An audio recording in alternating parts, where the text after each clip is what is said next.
This anime starts where most fantasy epics end, literally at the happy ending, and then proceeds to lovingly dropkick you into an emotional roller coaster. Imagine the legendary hero party after defeating the Demon King. They're celebrated, they're tired, and the immortal mage Frieren is like, yo, that was a fun decade. Anyway, see you in 50 years for a meteor shower, boomers. We meet the hero party. Himmel the hero, Eisen the dwarf warrior, Heiter the drunken priest, and Frieren the 1,000-plus-year-old elven mage who views a 10-year quest as roughly the equivalent of a long weekend. They finish the job, they see the shooting stars, and then Frieren says, alright, well, see you guys in a few decades, I gotta go collect some rocks. 50 years later, Frieren returns and discovers a shocking truth that only immortal beings ever forget. Humans age and die. Himmel, the self-proclaimed hero, the charismatic leader who literally demanded statues of himself be built everywhere, is old, decrepit, and is about to kick the bucket. Frieren attends his funeral, and for the first time in a decade, this elf feels the weight of regret.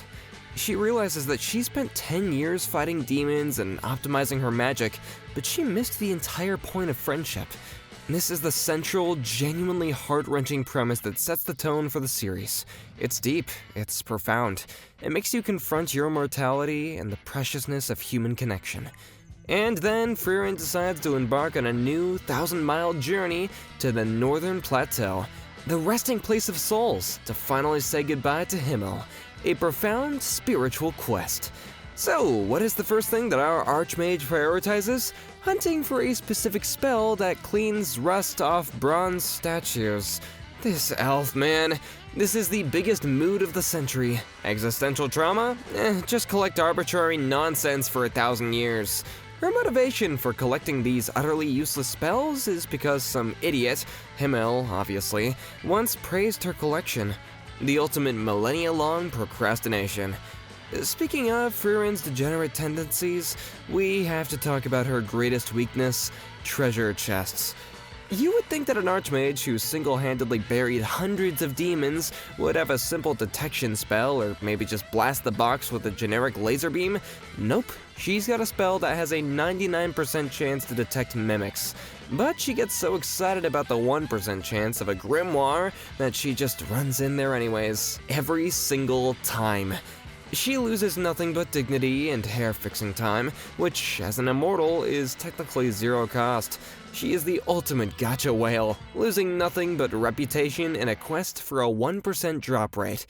This early arc also introduces the only piece of magic that Frieren seems to respect, Zoltrak. This was the Demon King's signature attack magic, until Frieren, Flamme's apprentice, took it, refined it for centuries, and turned it into the ultimate demon-slaying generic energy blast. When the ancient demon Qual resurfaces, a huge threat that Frieren beat 100 years ago, she doesn't use some forbidden, world-breaking technique, she just uses good old Zoltrak. It's the magic equivalent of using the default starter pistol in an FPS game, but Frieren optimized to the living daylights out of it. She took the most basic bitch laser beam, refined it, and made it the ultimate death sentence. She's like the programmer who spent 500 years refactoring one line of code until it achieved singularity.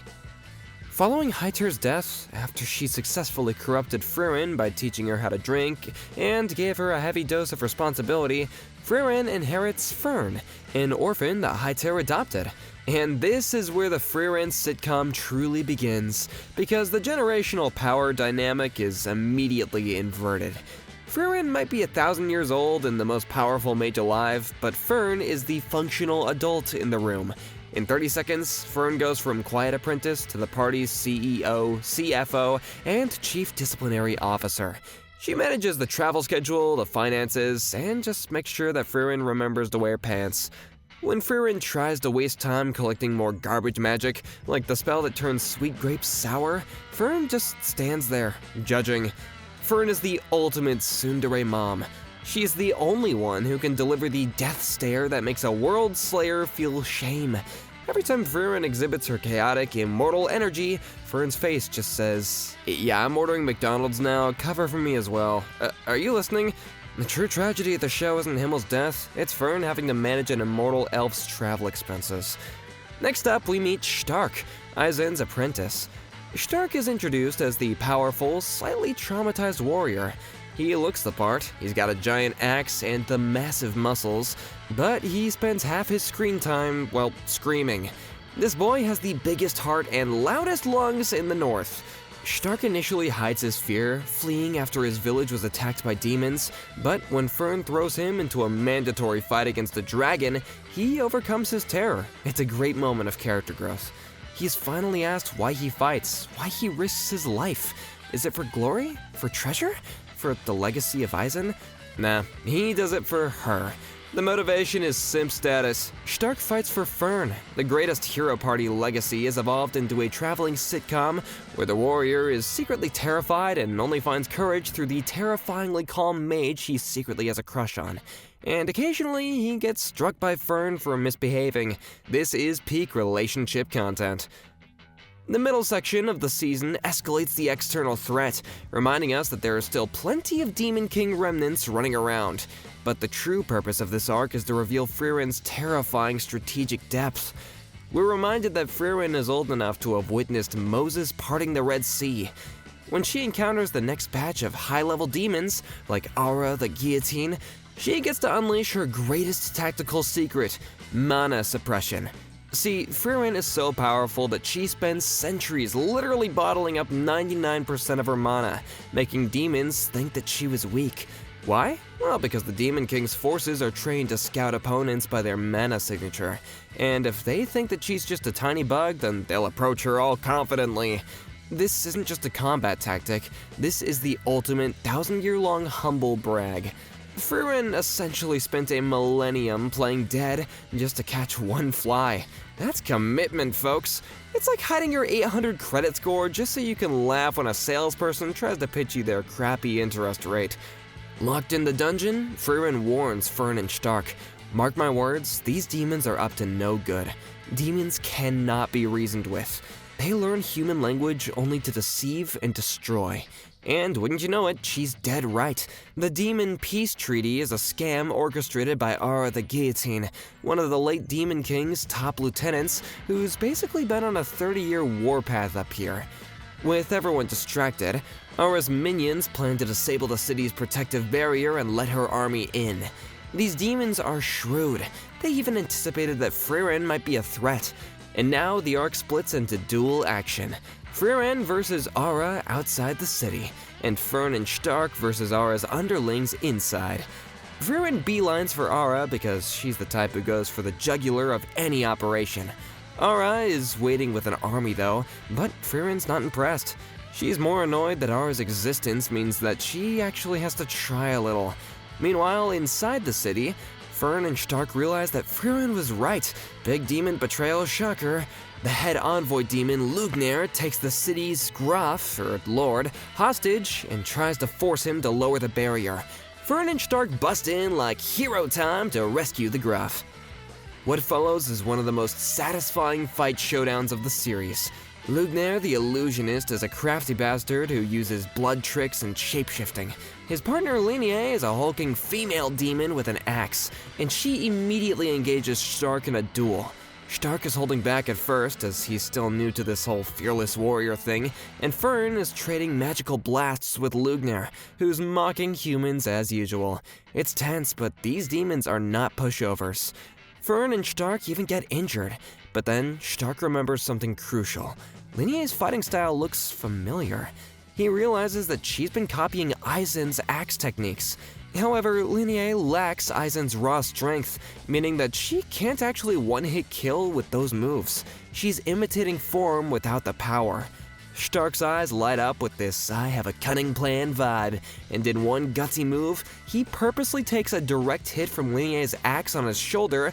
It hurts like hell, but doesn't kill him, and that brings her in close.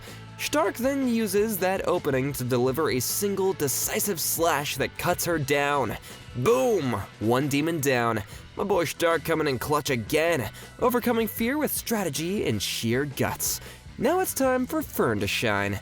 Lugner is throwing complex spells, illusions, whatever, and Fern counters by rapid-firing basic magic missiles like a frickin' machine gun, so fast that he can't chant anything. He's overwhelmed and mortally wounded, collapsing in belief that this teenage mage is that powerful. As he lies down dying, he's like, "How are you this good?" And we get a savage reveal. Fern has been suppressing her mana output to appear weaker too. Demons consider that taboo, so Lugner underestimated her. Basically, Fern pulled a mini Frieren move on him. The last thing that goes through Lugner's head, besides Fern's spell, is pure despair. Not gonna lie, I stood up and cheered. Fern for the win! Now, outside the city, we have the main event. Frieren versus Aura the Guillotine, one of the scariest demons out there. Aura's known for never losing confidence because of a broken magic item that she wields, the Scales of Obedience. This artifact measures two combatants' mana, and whoever has more can command the other to obey absolutely. That's how Aura has enslaved a whole demon army and bent human mages to her will. Nasty stuff. But remember, Frieren tends to keep her power hidden. At first, Aura's like, "I've got more mana than you, puny elf," and tries to use the scales, but then Frieren smirks and lets her mana loose. And by loose, I mean nuclear-level mana explosion. Aura's face when the meter goes off the charts is just priceless. Frieren, with a cold glint in her eyes, simply says, "Die." Yikes. Aura's own artifact forces her to behead herself on the spot. No flashy duel, no grand speech. Frieren just ends the entire war with one command, and that's why they call her Frieren the Slayer. The city is saved, the day is won. Frieren doesn't stick around for praise, but they do take a moment to mourn and bury the victims of the demon attacks. The final exam of the season throws Frieren's party into the infamous first-class mage exam, primarily because they need a magic permit to cross a ridiculously hostile section of the north. This exam is less about skill and more about assembling a zoo of the world's most capable psychopaths and corporate grandpas. To list off some characters, Denkin, he acts like a tired corporate lawyer, but he's secretly a powerful mage who just wants to pass so he can return to his hometown in the Northern Plateau. He's like the grandpa who secretly hits the gym. Richter, the arrogant magic tool shop owner who thinks he's hot stuff with his earth manipulation magic, he's just asking to be trolled. Ubel, the absolute highlight, she's the literal personification of "I can fix her, except no one can." Ubel is so unhinged that she failed a previous exam because she killed the proctor. Her magic, Real Sidon, cuts anything that she perceives as cuttable. If she truly believes that she can cut the universe in half, she probably could. The ancient mage Zeria loves her because Zeria believes the ideal mage must be fearless, deranged, and views magic only as a tool for killing. She is a certified psychopath and we love her for it. Kana and Lavina, the perpetually bickering water and ice magic duo. Their teamwork is great, but they have the classic JRPG weakness. They are completely useless without a water source. The first stage, requiring the capture of a powerful bird called Stilla, reveals Frieren's chaotic approach to high-level strategy. The exam quickly devolves into a magic battle royale, but Frieren, realizing the mages are too cautious, resorts to extreme measures. She decides to destroy Zeria's massive magical barrier surrounding the exam area. Why? Well, because she's an agent of chaos, and also because this causes massive, unprecedented rainfall. This random act of atmospheric destruction is the ultimate payoff for the Kana and Lavina duo. Suddenly, Kana, the ultimate coward water mage, has an infinite mana source. She uses the rain to defeat the Earth Mage Richter, and the conclusion is clear. Water beats Earth confirmed. Frieren's strategy wasn't calculated, it was a degenerate gamble on environmental conditions, but it worked out perfectly. She passed by playing the system, not mastering it. Stage 2 begins under the watch of a new examiner, Zenze. And yeah, that's her name, and ironically, she is a bit insane. Zenze is known as an impossibly strict proctor. Apparently, no one ever passes her tests. She's a tiny, bespectacled woman who hates violence, so her test is a non-combatant dungeon crawl, except it's totally life-threatening. Gotta love the irony. She leads the 18 remaining candidates to the ruins of the King's Tomb, a legendary dungeon that no adventuring party has ever fully cleared. The goal? Reach the bottom by dawn. She gives each mage a little glass bottle, and if you smash it, a golem will instantly whisk you out safely. But that counts as you failing. Also, the bottles will automatically shatter at dawn, so that's your time limit. Basically, don't die before morning and get to the finish line. Sounds easy, right? Wrong! Soon, the real challenge appears. Deep in the dungeon, the group starts encountering replicas of themselves. The dungeon is infested with a creature called a Spiegel that reads your memories and creates flawless doppelgangers. It's like a greatest hits of self-horror. You gotta defeat yourself at full power. Several candidates panic or get injured. Frieren, Firm, and Zenza progress and even find a hidden chamber with an ancient mural. Eventually, they rendezvous with Denkin's group near the dungeon's end. The surviving examinees huddle up to discuss the nightmare scenario. Frieren's replica is prowling around as usual. They can't get past without defeating it, and no one wants to 1v1 a copy of Frieren. That is suicide. So they brainstorm. Any weaknesses? Fern then pipes up with a crucial insight. She blurts out Frieren's fatal weakness. When Frieren is casting a spell, she can't sense other mana signals. They realize that if Frieren's clone shares that flaw, then they can exploit it. Frieren volunteers to snipe the clone with Zultruck, the ultimate kill spell when an opening arises. Everyone else will back them up and fend off the other replicas. It's team play time! The confrontation is epic. Frieren and her replica face off, identical in power and skill. The animators really flex here. It's like watching a chess match with nukes. Every spell the original casts, the clone counters in perfect sync. Fern and the others are trying to interfere, but anytime they do, the clone becomes hyper-aware and reacts. They need the clone to start casting, so its guard drops. Frieren finally engages in a flashy duel, exchanging big spells, and there! The clone begins a huge incantation. Now, Fern! Our girl steps out and launches a full-force Zultruck, the same forbidden spell that Frieren used to kill Qual, straight at the clone. Boom! There's smoke, rubble, and when it clears, Frieren's replica is down with a gaping wound, but still not quite dead. Frieren sees her student in danger and goes mama bear. She blitzes the clone, breaking its concentration and freeing Fern, and then unleashes a flurry that finally finishes the replica off. With the big bad gone, the Spiegel loses its main guardian, and the remaining teams rush deeper, find the core Spiegel monster, and destroy it, causing all leftover replicas to vanish. They did it! They cleared the impossible dungeon! Zenza is actually impressed and congratulates them sincerely.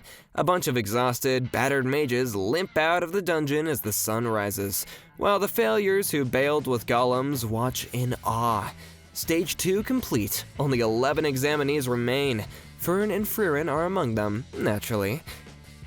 The ultimate thematic confrontation comes in the final stage, Zaria's interviews. Zaria, the living embodiment of the Magic Association, is an elf just as old as Frieren, but obsessed with only raw power and talent. She expects utility. Fern, of course, passes instantly because she's disciplined and efficient, exactly the type of functional killer that Zaria values. When Zaria asks Frieren what her favorite spell is, the ultimate ideological confrontation takes place. Zaria expects a powerful utilitarian battle spell, and Frieren responds, the flower spell. She loves the magic that creates a beautiful field of flowers.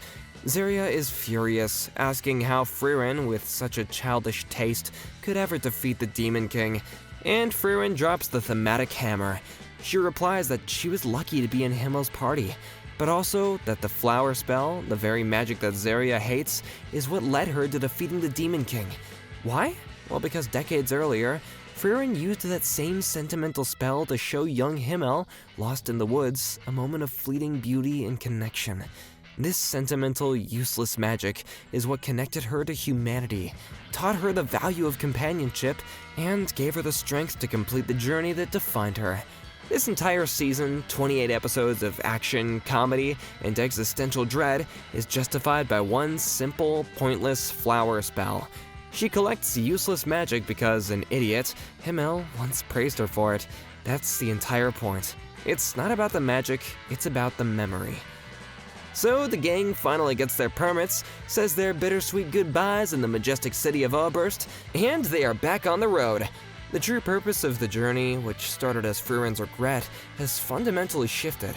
She's no longer just trying to say sorry to a dead guy, she's actively creating new memories, collecting new spells, and documenting human lives, all thanks to the connection that Himmel inspired. She's learning to cherish the ephemeral moments, not just endure the endless centuries. But now, the stakes are rising. Season 1 successfully delivered action, comedy, and more emotional weight than any other fantasy anime in years, but the ending of episode 28 brings us to the precipice of the Northern Plateau, deep into the most hostile territories where the Demon King's remnants still roam. The stage is set. Frieren is finally traveling to the resting place of souls to meet Himmel again. Thank you for watching, and let me know in the comments down below, what is the most useless spell that you would collect? And how many times do you think that Frieren will get eaten by a mimic in Season 2? See you next time!